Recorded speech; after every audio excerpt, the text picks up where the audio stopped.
Hello guys, in this video I'm going to show you how to add effects to your animation on the Photoleap application. But first of all, I just want to mention, please don't forget to subscribe to our channel, because at 100,000 subscribers we are going to show you our YouTube revenue statistics and growth strategy, how to make money online.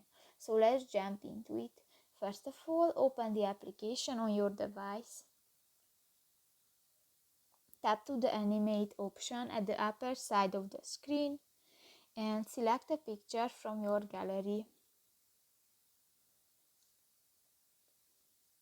Now tap to the effects button at the bottom of the screen, and here you can select different effects to your picture, and if you want to adjust that, just put the line on the scale and you can edit the effects and on. So that's pretty much it for this video, guys. See you in the next one. Bye bye.